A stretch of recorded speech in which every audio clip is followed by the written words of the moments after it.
పార్థసారథి మాట్లాడుతున్నారు. లైవ్ చూద్దాం. రూపాయలకి ఒక 20 లీటర్స్ బాటిల్ ఏదైతే ఉంటుందో అది సరఫరా చేయాలి.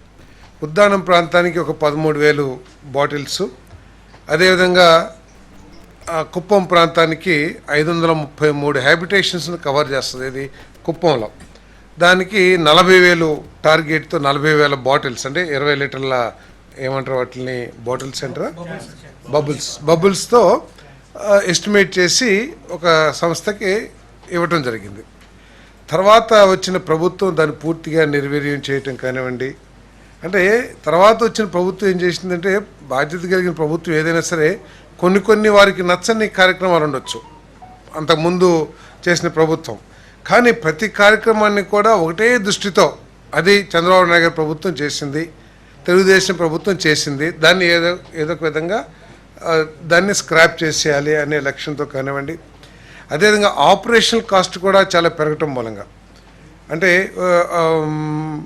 ఉద్దానం ప్రాంతంలో ఫిక్స్డ్ కాస్ట్ ఏమో అట్లాగే లేబర్ కాస్టు లేకపోతే వర్కర్స్ కాస్ట్ అట్లాగే ఉంది, లేకపోతే ట్రాన్స్పోర్ట్ ఛార్జెస్ పెరగటం మూలంగా కానివ్వండి, లేకపోతే మన తర్వాత 13,000 అక్కడ ఎస్టిమేట్ చేస్తే కేవలం 4,000 బబుల్స్ మాత్రమే అమ్ముడు అవటం.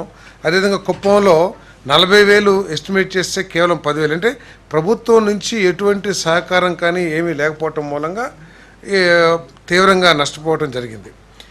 ఆ నష్టం ఉద్దానం ప్రాంతంలో 575 లక్షలు, అదేవిధంగా కుప్పం ప్రాంతంలో 822 లక్షలు నష్టం జరిగింది. దీన్ని ఎస్టిమేట్ చేయడానికి ఏం చేసామంటే, తర్వాత O&M కింద ఎంత ఖర్చు అవుతుందని చెప్పేసి ఓపెన్ టెండర్స్ పిలిస్తే వాళ్ళు దీనికంటే కూడా చాలా ఎక్కువగా, దాదాపు దీనికి డబల్ కాస్ట్ కోట్ చేశారు.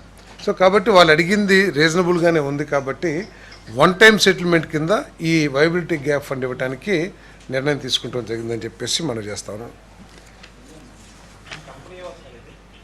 కాంట్రాక్టర్స్, చిన్న కాంట్రాక్టర్స్, కంపెనీ పేర్లు తెలియదు.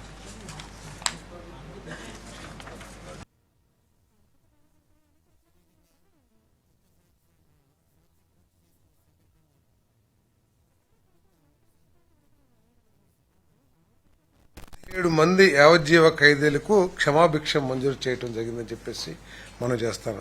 భారత సుప్రీంకోర్టు SLP క్రిమినల్ నెంబర్ 525/2021లోని ఆదేశాలకు అనుగుణంగా యావజ్జీవ ఖైదీల ముందస్తు విడుదలకు శాశ్వత మార్గదర్శకాలను జారీ చేసిన నేపథ్యంలో ఫిబ్రవరి 1, 2025 నాటికి అర్హులైన 17 మంది యావజ్జీవ ఖైదీలకు ప్రత్యేక క్షమాభిక్ష మంజూరు చేయడానికి హోంశాఖ చేసిన ప్రతిపాదన రాష్ట్ర మంత్రిమండలి ఆమోదం తెలియజేయడం జరిగిందని చెప్పేసి మనం చేస్తాను. నేను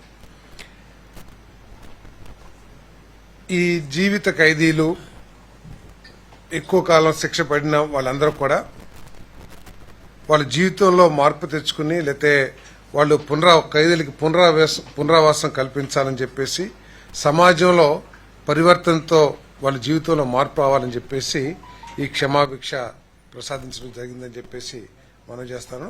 వీళ్ళు కానీ మళ్ళీ ఏదైనా క్రిమినల్ యాక్టివిటీస్లో కానీ పనుల్లో కానీ ఉంటే ఈ క్షమాభిక్ష రద్దు చేయడానికి కూడా ప్రభుత్వం నిశ్చయం తీసుకుందని చెప్పేసి మనం చేస్తాను.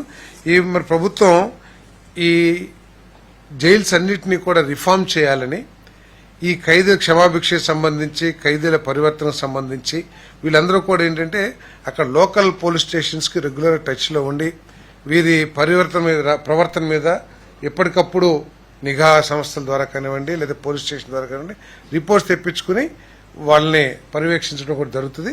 మరి భవిష్యత్తులో కూడా ఈ జైల్స్ని రిఫార్మ్స్ తీసుకురావాలని చెప్పేసి అన్ని కూడా ప్రభుత్వం ఆలోచన చేస్తుందని చెప్పేసి నేను మనం చేస్తా ఉన్నాను.